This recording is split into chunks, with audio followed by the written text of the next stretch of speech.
They banned me from donating plasma because my blood work showed I'm starving. I got rejected at the plasma center yesterday.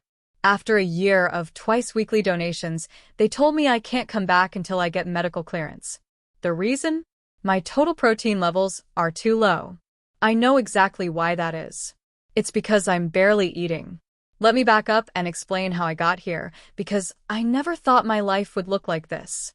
I'm 29 years old. I have a bachelor's degree in business administration that I finished 5 years ago, back when I actually believed that education guaranteed stability. I graduated with about $45,000 in student loan debt, which felt manageable at the time because everyone told me it was normal, that it was an investment in my future. For the first few years after college, things were okay. Not great, but okay. I worked in marketing for a mid-sized company, made about $42,000 a year, had my own apartment, could afford groceries and occasional nights out with friends. I wasn't rich, but I was getting by. Then, the company downsized. I was one of 12 people let go on the same day. All of us called into separate meetings and handed severance packages that amounted to 2 months of pay. They told us it wasn't personal, just business. That was 18 months ago. I've applied to over 300 jobs since then. I'm not exaggerating. I have a spreadsheet where I track every application, every rejection email, every interview that led nowhere. The job market in my city is brutal right now. For every entry-level marketing position, there are hundreds of applicants, many of them more experienced than me, willing to take lower pay just to have something. I collected unemployment for a while, but that ran out after 6 months. The payments were barely enough to cover rent anyway, let alone food, utilities, student loans, and everything else. I burned through my savings in the first 4 months, watching my bank account drain with every passing week. I moved out of my apartment when the lease ended and found a room in a house with 3 other people. My room is barely big enough for a twin bed and a small dresser. We share one bathroom. The rent is $450 a month, which is the cheapest I could find anywhere within an hour of the city center. I need to stay somewhat close because I don't have a car anymore. I sold it 8 months ago for $3,000, which kept me afloat for about 10 weeks. I work now, but it's not enough. I have 2 part-time jobs. During the day, I work at a grocery store stocking shelves. It's minimum wage, $12.50 an hour, and they're careful to never schedule me more than 25 hours a week because they don't want to provide benefits. 3 evenings a week, I work at a call center doing customer service for an insurance company. That pays $13 an hour, another 15 to 20 hours a week. Between both jobs, I make roughly $1,200 to $1,400 a month before taxes. After taxes, it's closer to $1,000 to $1,100. My rent is $450. Electric and internet, split 4 ways with my roommates, is about $60. My phone bill is $45. My student loan payment, which I can barely afford and have already deferred twice, is $280 a month on an income-based repayment plan. That's $835 right there, leaving me with maybe $200 to $300 for everything else. Food, toiletries, laundry, transportation, any emergency that comes up. It's not enough. It's never enough. That's why I started donating plasma. I saw an ad for it online about a year ago. The plasma center was offering $100 for your first donation, then $50 per donation after that, and you could donate twice a week. I did the math immediately. That's potentially $400 extra a month. That's groceries. That's breathing room. The first time I went, I was nervous. The place looked clinical but worn, like a doctor's office that hadn't been updated since the 1990s. There were about 20 reclining chairs arranged in rows, separated by thin curtains. Most of the other donors looked like me, young and tired, though there were some older folks too. Everyone was quiet, staring at their phones or closing their eyes while the machines hummed and whirred. They took my vitals, pricked my finger to test my blood, asked me a bunch of health screening questions. I passed everything. They stuck a needle in my arm, and for the next hour, I watched my blood flow out through a tube, get separated by a machine, and return to my body minus the plasma. It felt weird but not painful. When I was done, they loaded $100 onto a prepaid debit card. I walked out of there feeling like I'd won the lottery. I started going twice a week, every week, Tuesdays and Fridays. The center opened at 7 in the morning, and I'd get there right when the doors unlocked to avoid the midday rush. I'd be in and out in about an hour and a half, then head straight to my grocery store shift. That plasma money changed everything. Suddenly, I could buy actual food instead of just rice and beans. I could get chicken, vegetables, pasta, cereal, milk. I could afford to do laundry more than once a month. I could put $20 in my pocket and not panic if my roommate asked me to chip in for toilet paper. It wasn't luxury, but it was survival. The donation process became routine. Twice a week, every week, for 12 months. I got to know the regular staff. There was Carmen, the phlebotomist, who was always cheerful despite working in a place where desperate people sold their blood components. There was Derek, the front desk guy who'd let me know when they were running bonus promotions. There was Maria, who did the initial finger prick test and always asked how I was doing with genuine kindness in her voice. I learned tricks from other donors. Drink a ton of water the day before and the day of your donation so your veins are easier to access. Squeeze a stress ball with your donation hand to keep the blood flowing faster. Eat something with protein before you go so your levels look good on the screening test. That last one became harder and harder as the months went on. Because even with the plasma money, I was still struggling. My jobs weren't giving me more hours. Rent went up by $25 when we renewed the house lease. My student loan servicer rejected my third deferment request. Groceries got more expensive. I had a tooth start hurting and couldn't afford to see a dentist, so I just dealt with the pain until it eventually stopped on its own, which probably means something died in there that I'll regret later. I started cutting back on food, without really consciously deciding to. I'd skip breakfast because I wasn't that hungry anyway. Lunch would be a couple slices of bread with whatever condiment we had in the shared fridge. Dinner would be my one real meal, usually rice and beans, sometimes with a bit of chicken if I could afford it, or pasta with butter and garlic powder. I told myself it was fine. People have lived on less. I was still functioning, still working, still donating plasma twice a week. But my body was keeping score even when my brain tried to ignore it. About 3 months ago, I started feeling more tired than usual. Not just regular tired, but bone-deep exhaustion that made it hard to get out of bed. I'd get dizzy sometimes when I stood up too fast. My hands would shake if I went too long between meals. I'd catch myself zoning out at work, staring at nothing, my mind just blank. I figured it was stress. Depression, maybe. The weight of everything piling up. I couldn't afford therapy, so I just pushed through it. The plasma center would do the finger prick test before every donation to check your blood. They were testing hemoglobin levels and protein levels, making sure you were healthy enough to donate. My numbers were always borderline, right at the minimum acceptable level, but I always passed. Until about 2 months ago, when I started failing the test occasionally. The first time it happened, Maria looked at the reading and frowned. Your protein is at 6.0, she said. We need at least 6.0 to let you donate. You're right on the line. She let me pass that time, but she told me I needed to make sure I was eating enough protein. She suggested eggs, peanut butter, chicken, fish. I nodded and thanked her, knowing I couldn't afford most of those things regularly. The next week, I failed. My protein was 5.8. They sent me home without donating. I lost out on $50 I desperately needed, plus I'd wasted bus fare getting there. I panicked. I needed that money. I needed it to eat, which was ironic because the reason I couldn't donate was because I wasn't eating enough. I started researching online how to boost protein levels quickly. The advice was consistent. Eat protein-rich foods in the 24 hours before your test. Eggs, meat, dairy, legumes. I couldn't afford much, but I could afford one thing strategically timed. I started buying a single chicken thigh from the grocery store where I worked.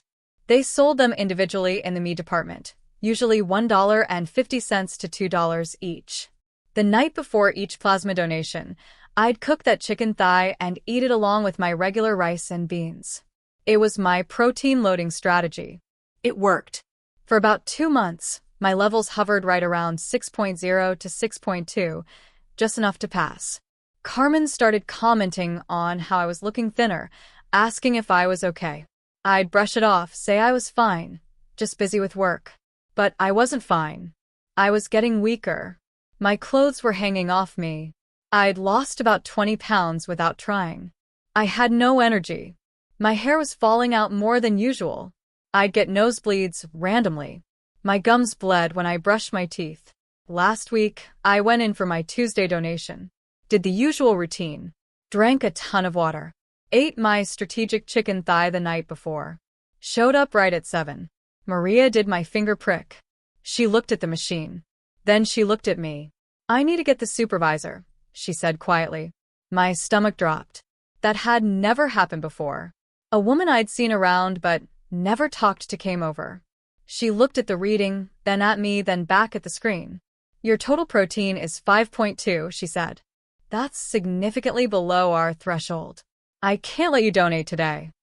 I asked if I could come back Friday, if I just needed to eat better for a few days.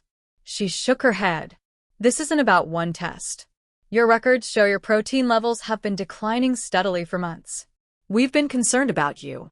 At this level, continued donation could be dangerous for your health. I felt my face getting hot. Other donors were glancing over, probably wondering what was happening.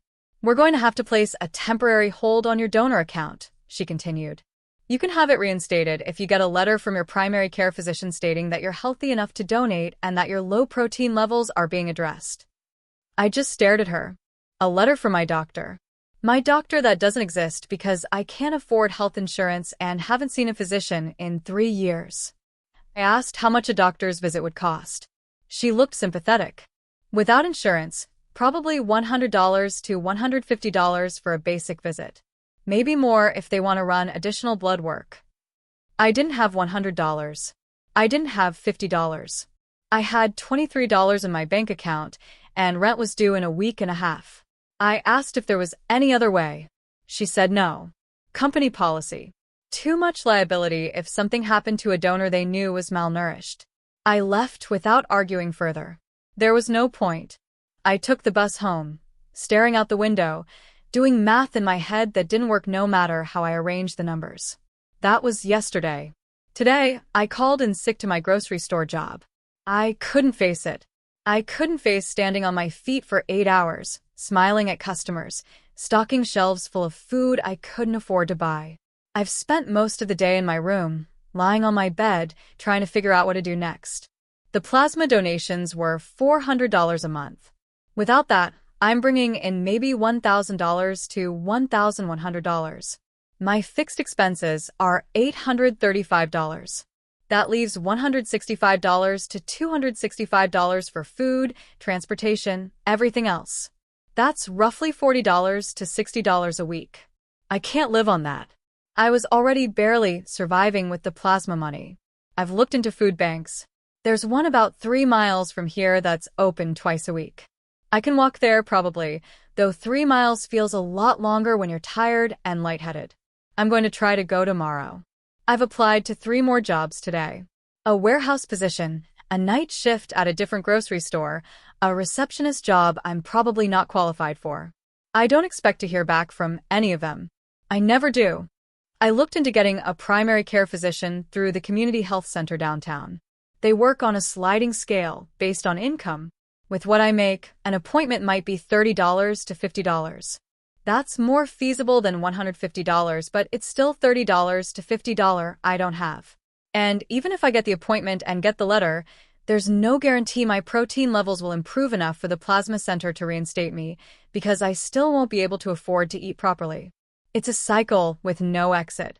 I can't donate plasma because I'm not eating enough. I'm not eating enough because I don't have money. I don't have money partially because I can't donate plasma. And it's almost Christmas. Not that Christmas matters much when you're alone and broke, but it's just another reminder of how far I've fallen. 3 years ago, I was buying presents for my family, hosting a small dinner party for friends, feeling like a functional adult. Now I'm trying to figure out how to get enough protein in my blood to be allowed to sell my plasma. My mom called 2 days ago. She lives about 5 hours away, in the town where I grew up. We're not super close, but we talk every few weeks. She asked if I was coming home for Christmas. I made up an excuse about work. Said I had to pick up extra shifts because we were short-staffed.